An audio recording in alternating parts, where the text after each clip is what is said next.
I want to talk about getting help and probably getting the right help to grow your business. Look for mentors inside your family and be a mentor to your family. Stand on the shoulders of others who've already been there and let their story be the mentoring that you need. Stand on the shoulders of other successful people.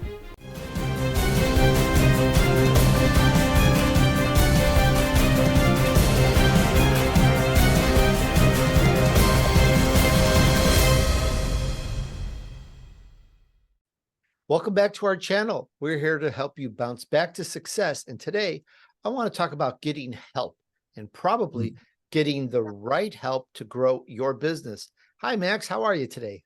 I'm doing great, Tony. Good to see you. Pleasure's all mine. So great to hop on another episode here. And we're all smart. We can do it all ourselves. We're entrepreneurs. We created our business. Max Right. laughs. We don't know the tiers, but we may struggle, but the one thing about this, Max, is we own it. And eventually someday we can make it, regardless of perhaps how long that can take. Great. And what I want to focus on is that with a good mentor, we can speed that up. And most of my mentors were never hired to be my mentor, yet they changed my life in very dramatic and successful ways. So I want to ask you the question, Max, who was your first mentor? Well, that's an easy one. My dad only had a 10th grade education. I think probably he had ADD, but we didn't know about it back then. But one room country schoolhouse is where he went to school. He made it to the 10th grade and wasn't doing too well. His twin brother went on to college, but his dad, my grandfather, said, "You're not doing so well in school. You're wasting our time. I just think you ought to quit. Come on back to the farm and get behind these mules." That's what Dad did. He was really a wise man, but undereducated. And so I learned so much from him, not just on the farm, but all throughout his life. And I got to tell you, it's maybe not on a daily basis, but no less than a weekly basis. One of the lessons that I learned from him is my first mentor and probably my most important mentor comes about. And I talk about it with friends. I talk about it with people I work with. Mostly I talk to myself about it and remembering what he told me. But yes, he was my first mentor. And I learned so much about self-discipline. I learned about hard work. Farming is hard work, and I learned about the rewards. But being a farmer, you think about it, you don't know if you're going to have a wet year, the crops are going to flood, or boll weevils, or some other kind of insect going to destroy the crop, and yet you just keep coming back. You keep coming back. It's a great story by Dr. Robert Schuller, who was had the third longest running television show called The Hour of Power. And from the Crystal Cathedral in Southern California. Dr. Schuller told me this story. He said one year our corn crop turned out to be terrible because this tornado went through and flood and everything and just destroyed the corn crop. And so instead of having 10 wagon loads of corn for his father to take to town and sell, he went out with all the stalks laying down, and they managed to pick one wagon load of corn.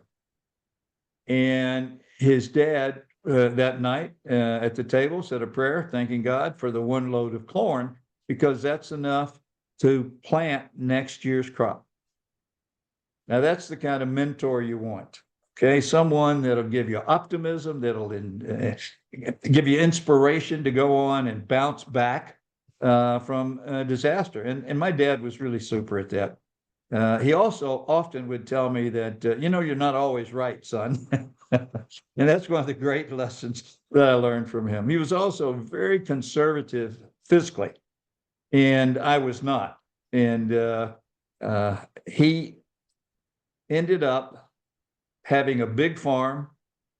He had a good investment in a farm stock, which he never touched.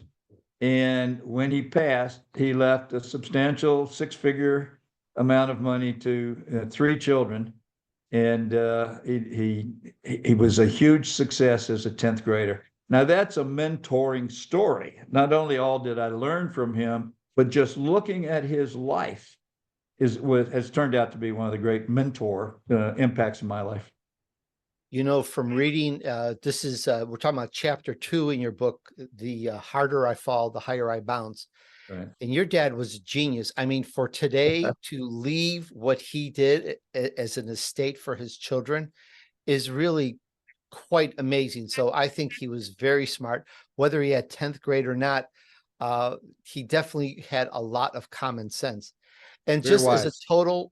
total aside, I just Yeah. have to say, because I feel compelled, I don't know why, but just Okay. reading about your mom in that chapter, I just want to tell you what a good mom. It just brought me watery eyes. And I just want to say, what a great mom. We to have a mom like that is that's great. Yeah, it was a I just great, had to say great that. mom. She uh, unfortunately had a brain tumor, and at the age of 35, she left us. I was 13 at the time, and my dad took over. He gave up the farm, this beautiful white farmhouse on a hill, and we moved to town so that I could go to school, so that he could take care of both me and drive out to the farm. We lived in the attic of an old lady's home, and I walked to school, and Dad would get up, fix my breakfast, get in his old truck, and drive back out to the farm. He sacrificed so much for me, and that's a mentoring lesson, that family is important, and you need to rely on family, or the closest thing you can find to family, for as long as you can. You can loan money to people, you can find people, but when you get in trouble, family will be there for you. So I would say look for mentors inside your family and be a mentor to your family. Such a great takeaway. I wanted to read something else from the book, but that is so Oh, great right there. I don't want to distract from that. Look for people that don't necessarily have that vested interest. Am I saying that right? Where, oh, yes. how can I profit from you? It's like, how can I help you? Yeah. That's the mentor. That's what it's really all about. Yeah, it really is. And I've had mentors and that would bail me out when I had failed. And you know, the old saying, don't burn your bridges behind you. Boy, do I believe that. Only I would add this: not only don't burn your bridges behind you, but take your friends and mentors across that bridge with you. I love it. I love it. What a great story. Max, thank you so much for giving us. That was very good. It is very important because, you know, one last thing on this is, as I mentioned earlier, we're all Yeah. smart. We can all figure it out, but it takes so long. And if you could shorten up the time to success by getting a mentor, that right mentor, it really makes all the difference in the world. And I think if you read that book that we're talking about here, the description is in the link below in the description. It's going to help you quite a bit. It's going to stimulate those wheels there, and help I everyone. would, yeah, I would say this real quick, Tom. You don't have to learn all of this stuff from the ground up. Stand on the shoulders of others who've already been there and let their story be the mentoring that you need. Stand on the shoulders of other successful people. I love it. Okay.